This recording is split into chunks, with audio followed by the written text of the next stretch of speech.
La profunda crisis institucional peruana se manifiesta en distintos sectores.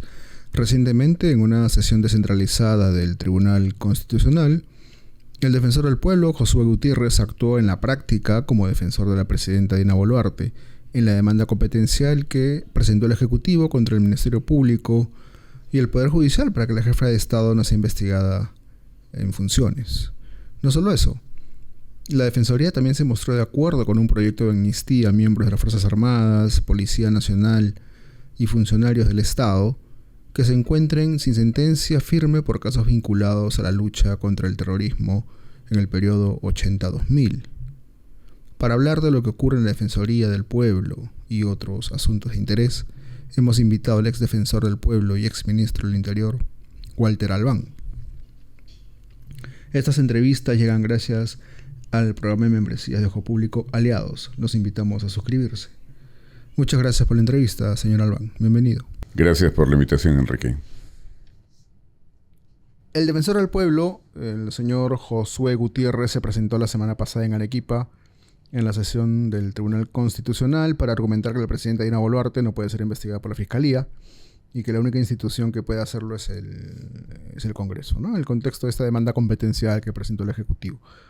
Yo no recuerdo haber visto a un defensor fungiendo de abogado de una de las personas más poderosas del país. Se lo pregunto como alguien que ocupó ese cargo por 5 años, si mal no recuerdo. ¿Ese es el trabajo de un defensor del pueblo? Definitivamente no. Y creo que es una vergüenza que alguien esté usurpando, diría yo, las funciones de defensor del pueblo en el Perú y haciendo de esto un circo prácticamente para prestarse a lo que es la voluntad, ya sea del Congreso o en este caso de la Presidenta de la República. Yo creo pues que nos han secuestrado a la Defensoría del Pueblo desde el momento que el Congreso eligió de la manera que eligió, igual que lo hizo con el Tribunal Constitucional antes para ir controlando instituciones claves en el Estado peruano. Mi temor es que esto es parte de una afectación a la institucionalidad a la cual se han prestado gente que de alguna manera son mandatarios del Congreso. Eso es el señor Josué Gutiérrez. ¿Por qué un secuestro si lo fue elegido tal cual señala la Constitución? No fue elegido de acuerdo a la Constitución ni de acuerdo a la ley. Para comenzar, lo que se establece es que la exigencia demanda que deba tratarse de una persona de reconocida trayectoria e integridad e independencia política. Nada de esto lo reunía el señor José Gutiérrez. Efectivamente, él era abogado. Me refería más al procedimiento formal. No, el procedimiento era totalmente irregular y por eso quienes salieron a pelear el asunto en el Poder Judicial en vía de amparo fue pues el Sindicato de Trabajadores de la Defensoría del Pueblo. Y en verdad hubo avances importantes, incluso ganaron una cautelar, pero fue evidente que aquí el Congreso entró con todo a pedirle a su Tribunal Constitucional, porque es otra institución que está capturada, ¿no es cierto?, a que cortaran esta posibilidad. Y entonces cerraron todas las opciones para poder impedir que se consumara lo que era a todas luces un atropello. Yo quiero recordar que para Perú Libre, en la propuesta original de Pedro Castillo, en ese momento cuando era candidato, lo que había que hacer con la Defensoría del Pueblo y el tribunal era cerrarlos. Lo dijo en un meeting. Exacto. Al fujimorismo y quienes los acompañan dentro del sector conservador, dentro del Congreso, les importaba muy poco una defensoría o les interesaba así un tribunal, pero que pudiera resolver de acuerdo a lo que ellos querían. Propios intereses. Eso fue entonces lo que negociaron. Les dieron a Perú Libre, que sabían que iban a hacer lo que les diera la gana con la Defensoría del Pueblo, pero ellos a su vez les dieron la posibilidad de nombrar a quienes son miembros del Tribunal Constitucional hoy día. ¿Cómo se interpreta políticamente una defensa del defensor del pueblo a favor de la presidenta? Lo dije, es vergonzoso, es una desnaturalización de las funciones. Claro, digamos, esa es una lectura ética del cargo. Sí, pero además porque está totalmente equivocado. O sea, en primer lugar, como ya se ha señalado en varias oportunidades, la demanda competencial tiene que ver con lo que son atribuciones de las instituciones constitucionales del Estado. En otras palabras, si por ejemplo el Jurado Nacional de Elecciones considera que la OMPE interrumpe o menoscaba sus atribuciones, y así entre diferentes instituciones del Estado, esto no tiene que ver con la situación personal de la señora Dina Boluarte, porque ella no es el Poder Ejecutivo, ella preside el Poder Ejecutivo. Pero esta es una situación ajena a lo que debería haber un tribunal constitucional. Y por eso también me parece absolutamente insostenible la decisión del tribunal de darle a ella participación. Pero que a eso se sume no solo los defensores, por supuesto, de la señora Boluarte, sino que vaya el defensor. Para eso les pagan en todo caso, ¿no? Claro, pero que vaya, le paga el Estado peruano, ¿no? Nosotros. Nosotros. Sí. Pero que vaya el señor defensor, que no está defendiendo más bien a la gente que tiene afectados sus derechos fundamentales en todas partes del país y por diferentes razones. Es penoso, ¿no? Es penoso, y por eso digo, la Defensoría ha sido secuestrada y espero que en algún momento podamos recuperarla como a otras instituciones. Claro, pero yo lo preguntaba por una lectura política, porque un defensor del pueblo defiende a la presidenta. ¿Cuál es la lectura política que uno puede entender ahí? Por estar... para porque no es con un el defensor Congreso del pueblo, él es un mandatario del Congreso y por supuesto un aliado del Poder Ejecutivo, porque todos están trabajando en este momento, digamos, en complot, ¿no? Y él entonces ha querido reforzar esta figura, como antes, por ejemplo, ha estado también detrás de eliminar la extinción de dominio, sin ninguna vergüenza, teniendo él, digamos, razones particulares y personales para interesarse en eso. ¿Diría que Josué Gutiérrez ha degradado el cargo de defensor del pueblo? Por completo, lo ha desnaturalizado, está... Por eso decía yo, solo hay algo peor que desactivar la Defensoría del Pueblo, y es instrumentalizarla para propósitos más bien absolutamente oportunistas, negativos, y que responden al interés político y personal en este momento del señor Josué Gutiérrez, ¿no?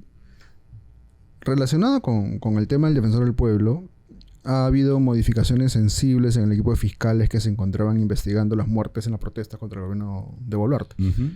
El Ministerio Público alega que tenían que cumplir con esas modificaciones porque ya se había llevado adelante un concurso de nombramientos en la Junta Nacional de Justicia. Pero como que este tipo de decisiones terminan retrasando todo, ¿no?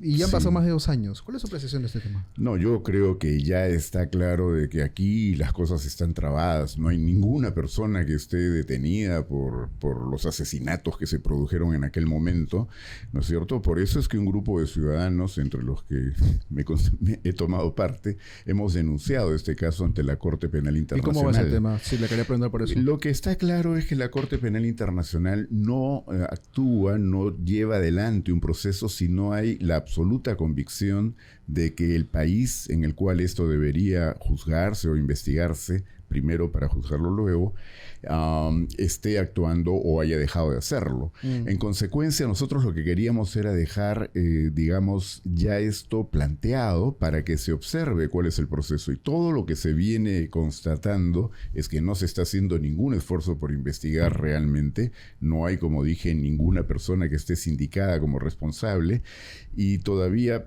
peor, que incluso instituciones como el Ministerio de Defensa se niegan a dar la información que se requiere para varias de estas investigaciones. Todo esto entonces sí está configurando a mi juicio un caso que, llegado el momento, si no se observa que hubo un procedimiento regular en el país, podría sí puede activar, continuarse ya. Exacto, en la Corte Penal Internacional. ¿Cree que tiene futuro entonces el tema? Porque no es una sola denuncia de Boluarte en la Corte Penal Internacional, me parece que son hasta 2, si mal memoria no me falla. Sí, había una anterior que me parece que la presentó APRODE. Exactamente. Y esta otra la presentamos después, un Distintos grupo de ciudadanos, ¿no? Es correcto. Pero yo esperaría que no tenga que activarse en la Corte Penal Internacional. Es como un seguro lo que hemos hecho.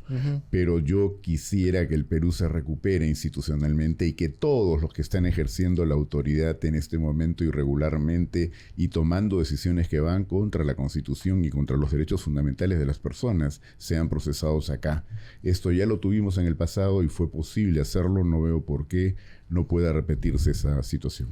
Hay un aroma a impunidad, ¿no? Sí. Por ejemplo, está esta ley que prescribe los delitos de lesa humanidad cometidos con anterioridad al año 2002, si mal no estoy, que ya está que ya está aprobada. Y este proyecto está en comisión, que acá lo tengo, que busca conceder amnistía a quienes no tienen sentencia todavía por casos vinculados con la lucha al terrorismo en los 80s, 90s. Un proyecto que además fue defendido públicamente por un funcionario de la Defensoría. De la Defensoría del Pueblo. Bueno, alguien ¿no? que forma parte del equipo del señor Josué Gutiérrez. Sí, no, claro, pero que abona a favor un poco de lo que hablábamos al inicio, ¿no? Una Defensoría capturada. Por eso digo, es una desnaturalización completa y ya la tergiversación, eso es una caricatura de Defensoría. Yo esperaría que, ojalá, más temprano que tarde la recuperemos. Sí, pero mi pregunta sobre ese tema era, ¿no percibe ya semejanzas flagrantes, abiertas, no sé cómo decirlo, con la década de los 90s? Muchísimas. Y ahora que nos acercamos al proceso electoral, o sea, ya estamos en curso del proceso electoral, cada vez más veo que se van a producir situaciones que nos acercan mucho a lo que llevó al cuestionamiento de esas elecciones donde realmente el año 2000, me refiero, hubo fraude, y ese fraude fue constatado no solo por la misión de observadores de la Organización de Estados Americanos, sino por instituciones locales, como fue el caso de la Asociación Civil Transparencia, y el trabajo que realizamos desde la Defensoría del Pueblo, porque el señor Eduardo Stein, que presidía la mesa de observación de la OEA... Guatemalteco él, ¿no? Era guatemalteco. Él trabajó muy de cerca con Jorge Santisteban de Noriega, que era el defensor del pueblo, el primer defensor en ese momento. Claro. Y la verdad, creo que eso fue lo que pudo acreditar ante la asamblea que se celebró en Windsor, de que el proceso había sido absolutamente irregular. Por eso se creó la mesa de diálogo y fue el primer paso para que progresivamente se dieran las condiciones para que cayera ese régimen, creo que el más corrupto que ha tenido en la historia la República Peruana y gran violador de derechos humanos. Esto lamentablemente ahora, sobre todo para la gente joven, no es tan claro, pero creo que es importante que hagamos memoria, ¿no? Ya que tocaba las nuevas elecciones, ¿cree que realmente sean una salida a esta situación complicada que atravesamos ya desde hace mucho tiempo? Le dicen crisis, yo ya no sé si llamarle crisis, porque la crisis supone un principio y un final, ¿no? Así es. Es como una crisis existencial. Sí, para decirlo de alguna manera. Sí. Bueno, pero yo tengo la impresión que en la historia, ¿no es cierto? Sí es una crisis. O sea, vamos a recuperarnos, vamos a volver a una opción democrática y vamos a poder tomarle cuentas a toda la gente que está en este momento haciendo abuso del poder. Pero lo que sí me parece que no podemos de ninguna manera considerar como seguro es que la salida va a ser estas elecciones. Yo cada día me temo que hay más razones para pensar que esas elecciones van a un fraude enorme. Primero, por el copamiento de las instituciones. Es evidente que se ha producido un copamiento de instituciones. Pero todavía no me parece que haya un copamiento de las instituciones electorales, salvo que yo esté equivocado. Todavía, pero el camino está... Resalto el todavía. El camino está ya trazado, ¿no es cierto? Han habido intentos anteriores. Yo creo que lo que podría ocurrir con mucha probabilidad es que controlen por completo la OMPE, que lo hagan también con el RENIEC y con el propio Jurado Nacional, donde ya hay una composición que de alguna manera les garantiza que van a poder tener mayor presión sobre esto. Pero al mismo tiempo es el hecho de que están tomando medidas para coactar a la sociedad civil, para impedir que haya periodismo libre o independiente. Están generando ya una situación de un autoritarismo que solo se compararía a lo que está ocurriendo ahora con Trump en los Estados Unidos, ¿no? Comprendo.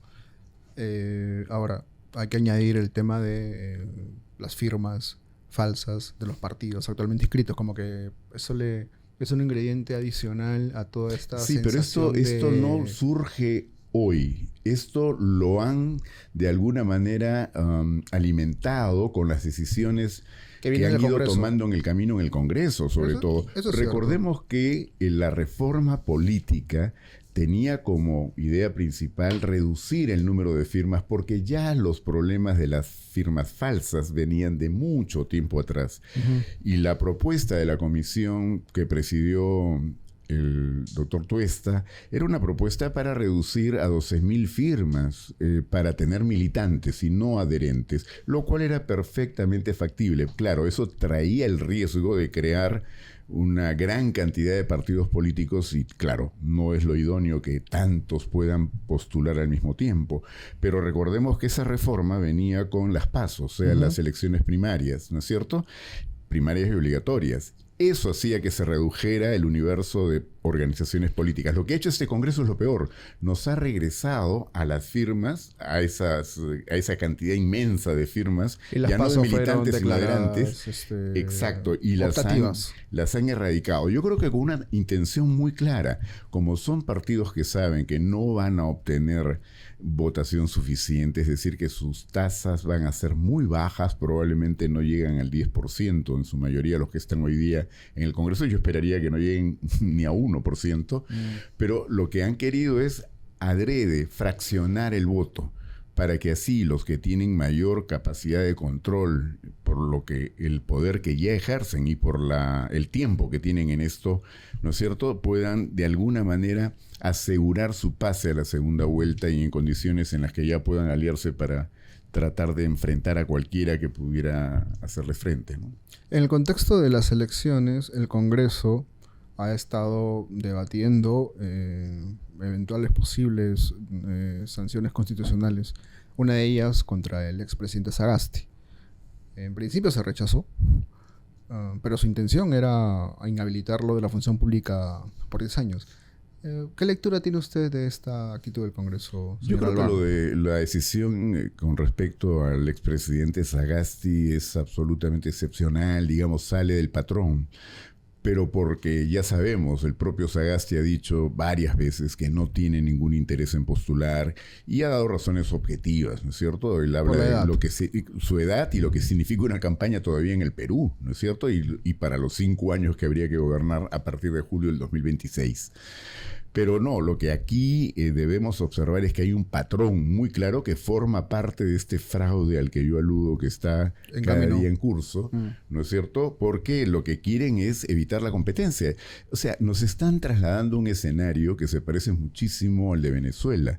Por eso a mí no me extrañaría que el resultado de estas elecciones se parezca un poco al que nos presentó el señor Maduro, ¿no es cierto? Porque claro, si controlas todo y luego tienes la posibilidad de imponer una decisión y negar la que puede haber sido la voluntad real del elector, yo creo que estamos en un panorama en el que no nos diferenciamos para nada de lo que pasa allí o en Nicaragua. Creo que esta permanente obsesión por inhabilitar a cualquiera que pudiera estar compitiendo, ¿no es cierto?, es la mejor muestra de que quieren perpetuarse en el poder y están haciendo todo lo que sea posible para que ese objetivo se consiga, ¿no? He escuchado el argumento de Venezuela y Nicaragua varias veces y con más insistencia. Luego, por ejemplo, la aprobación de esta ley APSI, que un sector considera que es atentatorio contra los organismos de derechos humanos y en general organizaciones civiles. ¿Usted cree que es un intento por silenciar a voces disidentes? Sin ninguna duda, eso es lo que hacen los regímenes autoritarios, precisamente, porque eso ya es enfrentar no solo a enemigos políticos, sino a la sociedad civil en general. Y claramente el efecto más fuerte, más negativo que tiene esta ley que acaban de aprobar es, por un lado, impedir que la gente más vulnerable y la gente víctima de violaciones a derechos humanos graves pueda acceder a la justicia, efectivamente, porque no tendría quien pudiera apoyarlos, asesorarlos, patrocinarlos frente a causas que son sin duda contra el Estado. Pero por otro, también está la cuestión de cómo, por ejemplo, organizaciones de periodistas independientes, que es el caso, entiendo, de Ojo Público, ¿no es cierto?, van a tener que ir a pedir permiso. Llevemos esto a un ejemplo gráfico. Es como si dijéramos, surge el problema Lavajato y el señor Gorriti y su equipo, que fueron los primeros que avanzaron también en esta investigación, tuvieran que ir al APSI a decir que los autoricen a investigar. ¿Y quién nombra a la gente que conduce el APSI? El gobierno. Entonces están impidiendo que pueda haber investigación independiente. Yo creo que ya estamos llegando a un punto límite, en verdad. Y pero eso se está diciendo hace mucho tiempo, ¿no? Yo recuerdo haberlo entrevistado a usted hace ya algunos meses atrás, o quizás ya más de unos meses, pero no sé si lo dijo usted, pero sí lo escuchó reiteradamente. Ya estamos llegando al límite, y es como que nunca llegamos al límite, ¿no? Por eso le decía, cuando hay que mirar las cosas en perspectiva histórica para un país o para una sociedad, hay que ser un poquito más amplios en ese enfoque. Yo creo que sí estamos llegando a un límite hace rato, es verdad, y se esperaría que haya una reacción ciudadana que incluso pudiera ser anterior al proceso electoral. Yo no descarto que eso pueda presentarse. Ahora, no tengo la certeza, por supuesto. No, creo que nadie la tiene. Pero creo que en el Perú hemos tenido diferentes situaciones en las cuales cuando nadie esperaba que se produjera esa reacción, de repente pasan cosas. De pronto pasa algo. Es por eso yo lo comparo mucho a los movimientos sísmicos, ¿no? Cuando dicen que hay un silencio sísmico demasiado prolongado, el terremoto puede ser peor. Hablando de entrevistas antiguas, yo recuerdo que usted siempre fue muy crítico de la gestión de la ex fiscal de la Nación, Patricia Benavides. Sin duda. Sí. ¿Y qué le parece la gestión de la doctora Espinosa hasta el momento? A ver, yo tengo la impresión de que no hay una conducción consistente en el Ministerio Público por los problemas que esta institución... No los atribuyo a ella en particular, pero hay cosas que no me han gustado de las decisiones que se han tomado, otras que me parece que son correctas. Hay un evidente, me parece, malestar. La semana pasada estuvo acá el fiscal Rafael Vela. Y me parece que hay un evidente malestar, por ejemplo, en el equipo Lavallato, ¿no? Bueno, creo que se han tomado decisiones que no están por el momento claras y por tanto no me planteo como en una posición crítica, ¿no? de la actual fiscal de la Nación, pero tampoco es que me parezca que hay que avalar todo lo que ahí se está decidiendo. Lo que ha ocurrido, por ejemplo, con las investigaciones para el caso de las muertes que tocamos hace unos minutos, en las protestas, sí. ¿No es cierto? Es algo que merece una explicación más clara.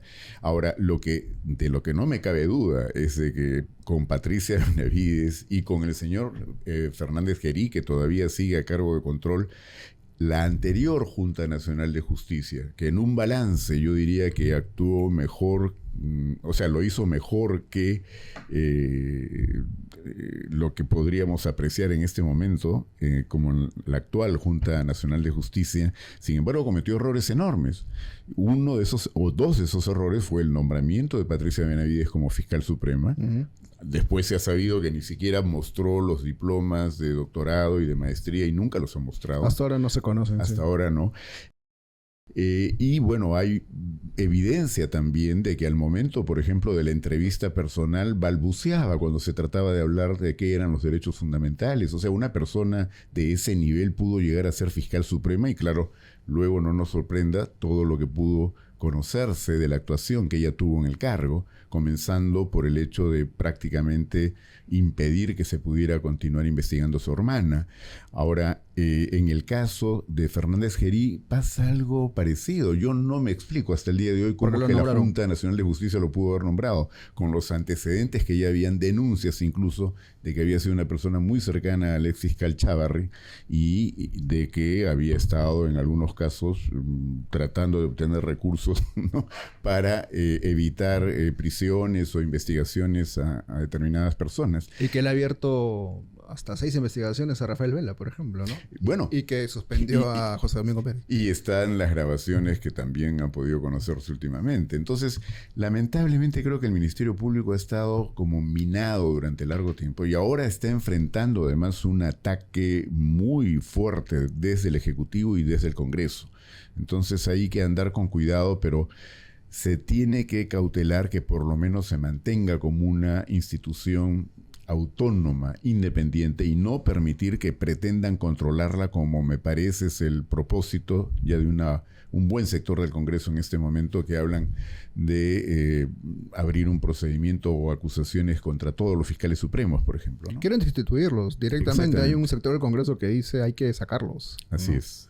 Y eso está cada día creciendo. En lugar de reducirse, digamos, ese ímpetu, por el contrario, hay cada vez más razones para pensar de que están en algún momento ya programando hacer esa destitución, ¿no? Hablan de una reforma en el Ministerio Público, ¿no? Así es, ¿no? Politizado y no sé qué cosa, ¿no? Y no me extrañaría que enseguida pongan el foco en el Poder Judicial. Tampoco les gusta la posición de la actual presidenta del Poder Judicial, que lo único que ha hecho es reclamar independencia y plantear cuestiones sensatas frente al tema de la inseguridad ciudadana. Doctora Tello, la doctora Tello. Usted fue ministro del Interior en el gobierno de Ollanta Ujú. y traigo a colación el tema porque, claro, como usted sabe bien, ha sido recientemente sentenciado por lavado de activos a 15 años.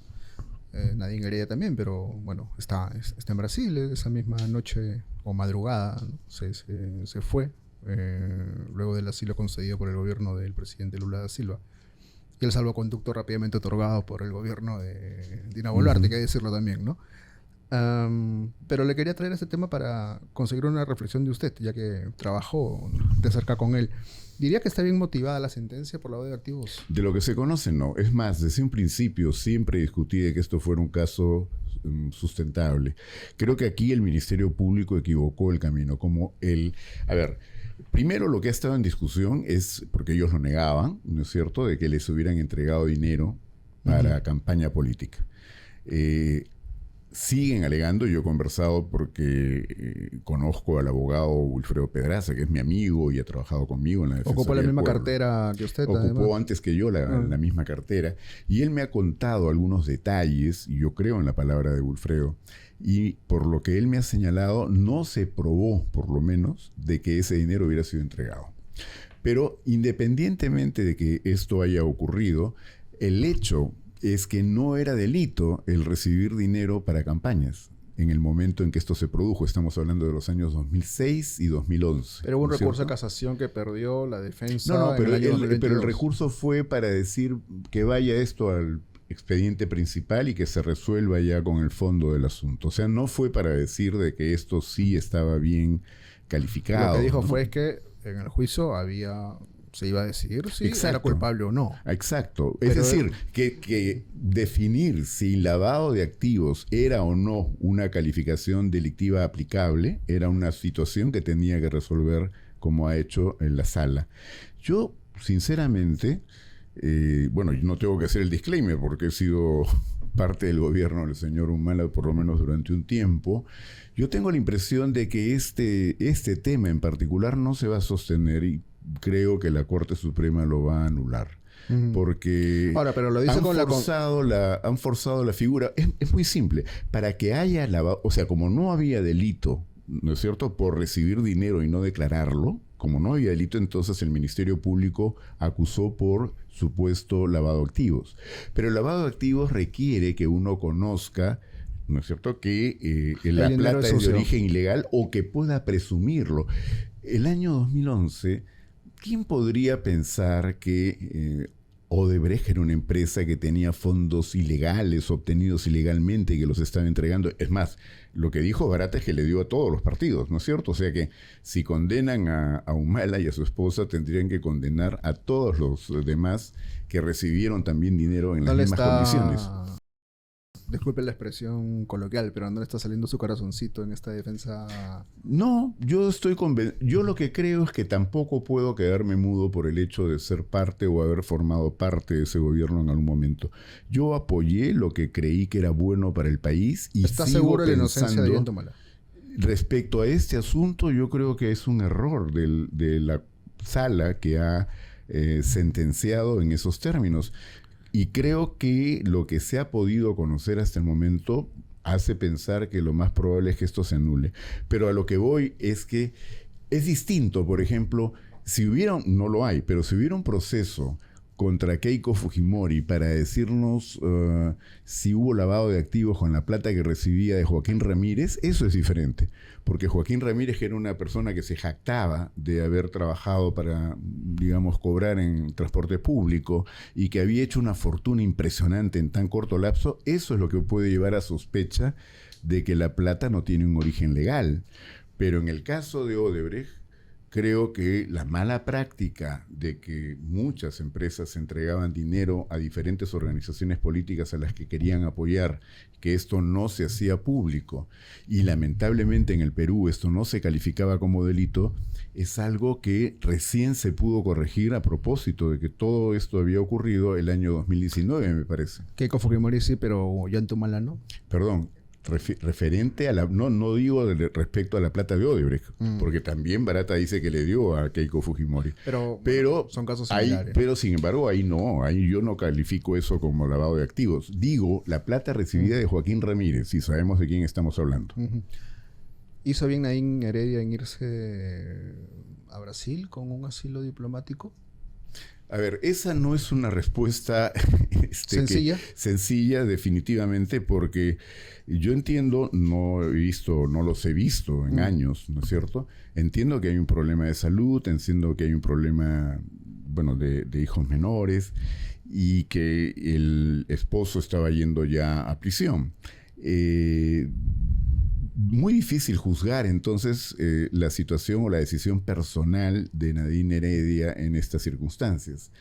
Pero lo que tiene que ver con el asilo propiamente es una responsabilidad del Estado que lo otorga, de acuerdo a los pactos que el Perú tiene celebrados al respecto.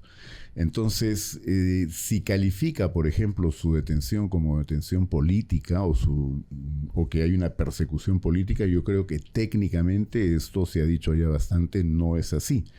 Pero lo que hay que entender es que la decisión de si lo otorga o no, si el asilo es otorgado, le corresponde en este caso al gobierno del señor Lula, y él ha decidido otorgarla, y sí, el Estado peruano le ha dado el salvoconducto, pero es su obligación. Creo que no había manera de que el Estado pudiera negarse a eso, ¿no? Claro, fue bastante rápido, solo hacía ese apunte al momento de la pregunta, ¿no? Sí. Eso sí. Bueno, Walter Albán, ex defensor del pueblo y ex ministro del Interior, está con nosotros para hablar de distintos temas. Muchas gracias, señor Albán, por la entrevista con Ojo Público. Gracias a ustedes. Muy interesante. Gracias. Amigos de Ojo Público, eso ha sido todo por hoy.